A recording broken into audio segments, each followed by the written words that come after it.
The second Madison Square Garden stood between 26th and 27th Streets at the northeast corner of Madison Square. It opened in 1890 and closed in 1925. In that time, it played host to horse shows, meetings, boxing matches, bicycle races, political conventions, most notably the 1924 Democratic Convention that ran for 16 days and 104 ballots. And, of course, it hosted the circus.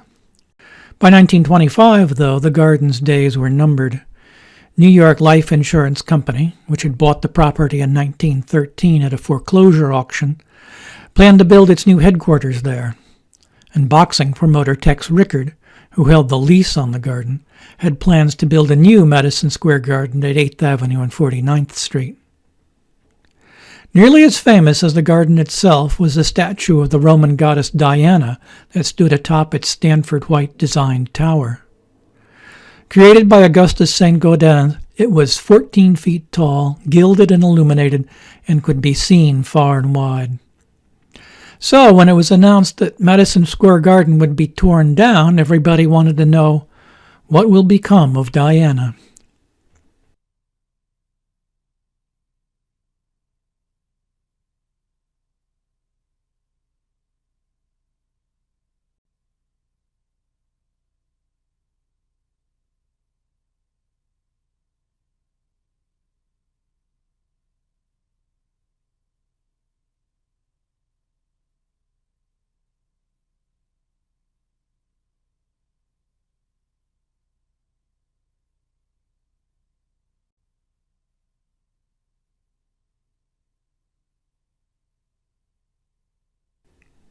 When the Diana statue was unveiled, its nudity caused quite a scandal in 1890s New York. Organizations like Anthony Comstock's New York Society for the Suppression of Vice and the Women's Christian Temperance Union protested. The statue's reputation was not helped by the fact that both St. Gaudens and White were considered shady characters with a reputation for seducing young women. Despite that, Diana had her own September morn-like bubble of fame.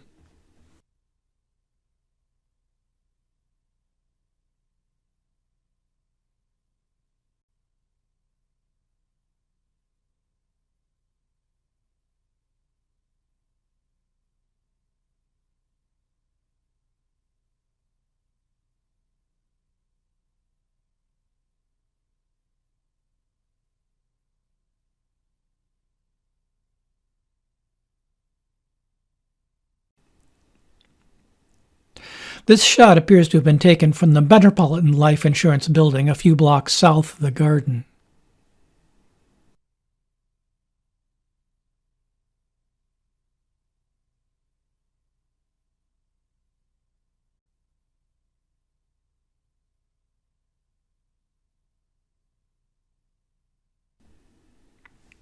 This statue is actually the second one of Diana to stand atop Madison Square Garden.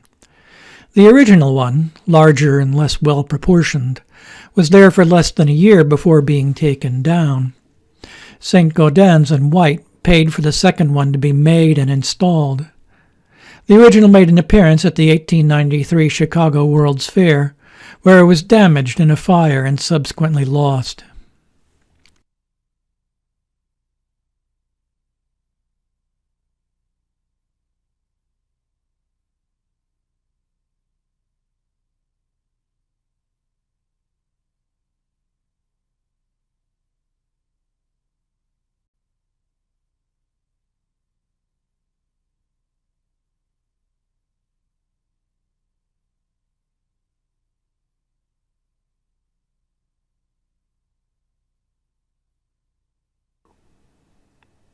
Before the statue came down, somebody wanted a New York Life company flag attached to it.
The second Diana originally served as a weather vane. She had a long scarf that trailed out behind her so that her arrow pointed into the wind. But by 1925, the scarf, like her gilding, was gone, and she no longer turned.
Diana was mute witness when Stanford White was murdered on the roof of Madison Square Garden. Harry Thaw, heir to a fortune and mentally ill, shot White point blank in revenge for seducing Evelyn Nesbit, Thaw's wife, years earlier. The resulting trial of the century riveted the country's attention.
Once the statue came down, there seemed to be no end of ideas, but few plans, for what to do with it.